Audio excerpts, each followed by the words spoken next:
I guess everyone knows by now that you're Gary Wright. Right. Where do you know Gary Wright and his group from? From England. He used to be in a band called Spooky Tooth. I met him during my album, All Things Must Pass. Yeah.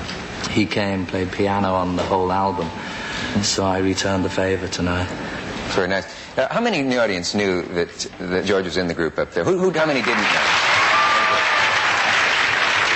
Not in the group.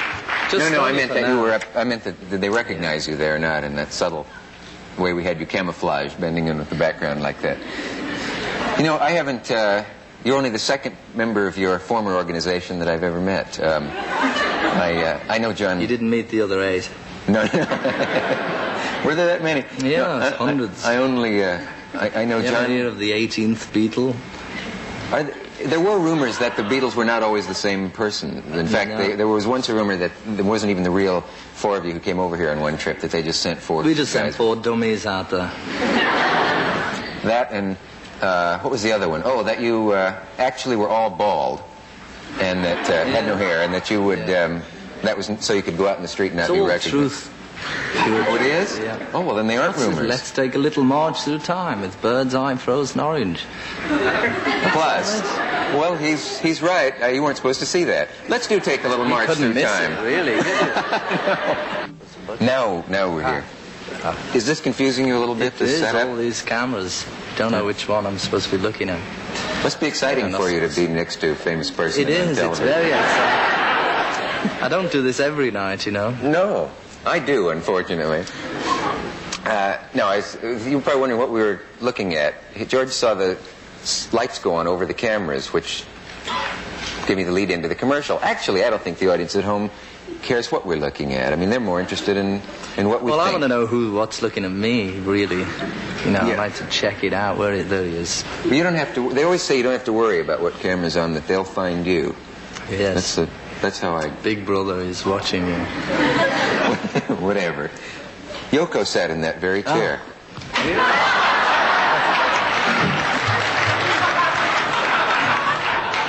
Well, I bet many people have sat in this. Well, a lot of people have sat in it, but I was just thinking... saw the show. It was very nice. Did you see that? Yeah. Yeah. There was one thing they forgot to plug, so I thought I'd plug it for them, and that's their new Christmas record. We wish you Merry Christmas, war is over. Get yours now. Thank you. Is there such a record? Yes, he made it after he was on the show, so he didn't get a chance to talk about it. Is there a slight undercurrent of hostility between you and other members really, of your... No, you can John, tell me. I mean, I wouldn't... I'm not going to tell anybody. No, I just thought I'd take the opportunity and promote his record for him. Mm-hmm. War is over if you want it. Happy Christmas. Yeah. Apple Records. Well, are you in any sense in contact with each other? Yeah, I saw him last night, actually, at the premiere of Raga, which is what we should talk about, maybe. Okay. But I mean, what did you say? I said, hi, hello. Do you have writers who think of these things, or do you just have them ready and you can just snap them right out like that? We have writers home, and rooms full of them. What did he come back with right away? With, hi. Yeah. Gee, this ought to be... was there more, or did that just... That's pretty good. You've got real boring people, you know, to talk to on your show. I'm probably the biggest bore you've ever had on the show. Really? You think? Yeah. Well, I'll be the judge of that. Oh. Listen, I'll tell you. Well, I don't really, you know, they asked me, do you want to come on the Dick Cavett Show? And I said, I got nothing to talk about, really. Yeah. They said, well, think of something, you know, anything.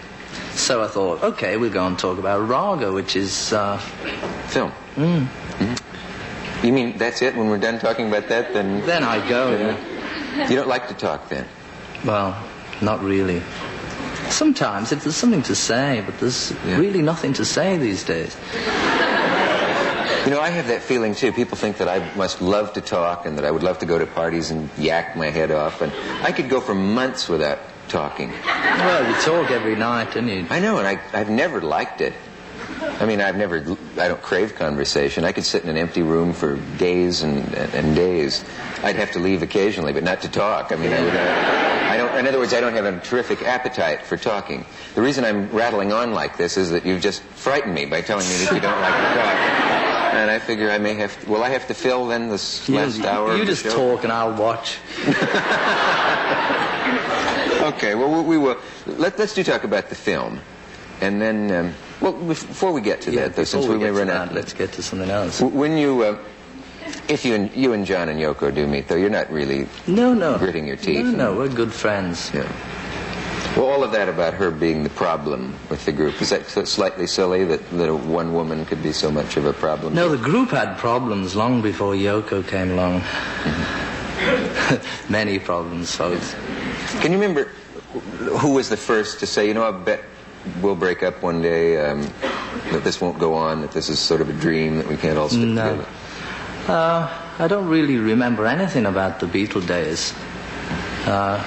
It seems like a sort of, previous incarnation when I think about it. And a long time ago, like another life. Yeah. Do you regret any of it?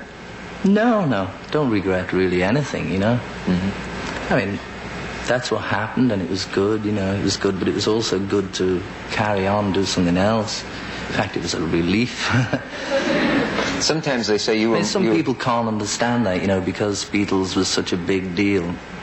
They can't understand why we should actually enjoy splitting up. But there's a time, when people grow up and they leave home or whatever they do and they go for a change, and it was really time for a change. Don't you think a lot of people just envied the idea of being world celebrities, though? And being, well, some people, would go on and on forever singing the same tune and playing the same gig if they were making some money, Yeah. But I think we'd all rather give that up and try going on our own and try doing something we really want to do. Mm-hmm. And if we don't make it, then hard luck. But as it happens, we've all got such a lot of goodwill hanging over from being Beatles. Yeah. I mean, you probably wouldn't have me on the show if I hadn't have been one. Let's face it. No, you wouldn't get here on looks alone.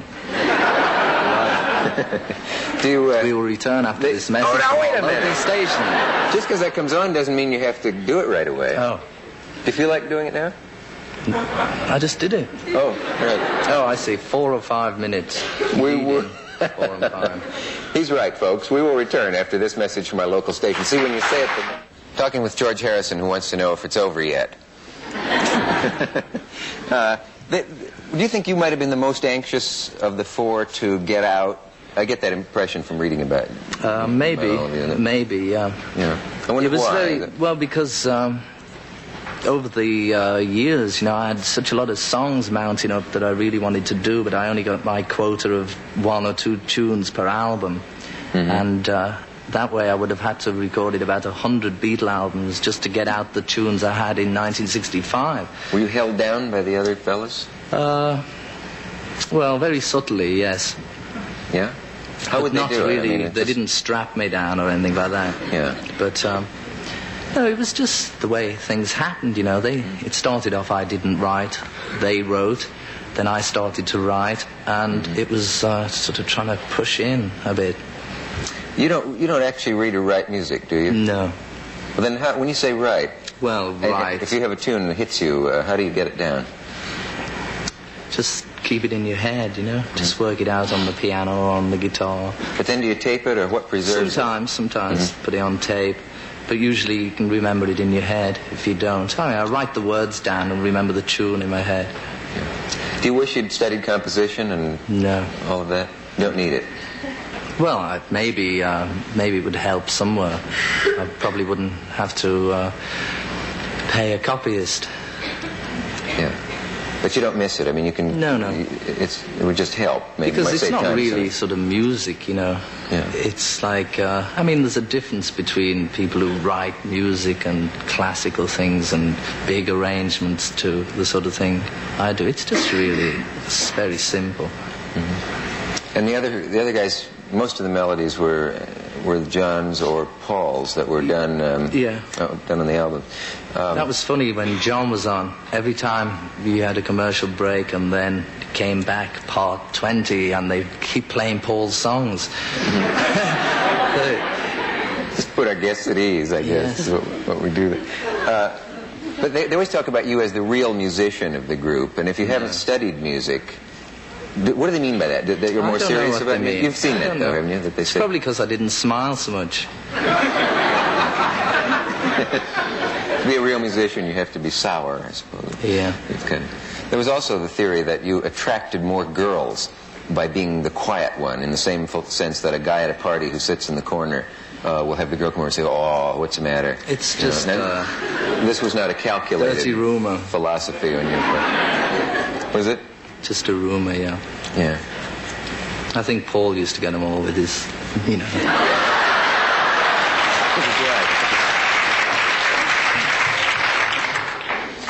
Do nerves hit you badly? Terrible.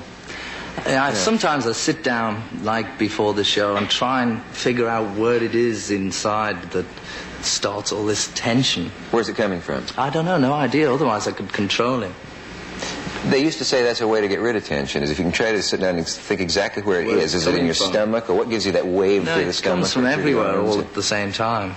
That's the problem. You can't it's sort of abstract somehow, nerves. Well, the way nerves act upon you. Yeah. Does any kind of meditation help before? Yes, but I mean, that's a sort of different thing, you know, to this. I mean, you can't, you could meditate and get peaceful, but then the moment they say, the Dick Cavett Show, and then there you are again. So... Does this happen when you're watching the show, or just when you're... Yeah. Yes, it does. Just thinking about it, you know. I didn't know. I've probably given you the beginnings of an ulcer. Yes. So, you wouldn't use meditation as a tool to calming you down as the most important thing. I think that's why some people go into it, though. They just say, I've tried everything, I take tablets. I mean, maybe I'm more calm now than I would have been a few years ago, I don't know. But it's still, there's still something about the idea of this, you know, Big Brother and all them people tuned in. Okay, what's he going to say? Yeah. Look at him. And so, you know, you don't... Oh, we have to take a station break. A few minutes here. Let me ask you one other thing, George, because it's do you have any thoughts on why hard drugs and rock stars have become synonymous? I mean, you can see why if you had a life like Bessie Smith had, or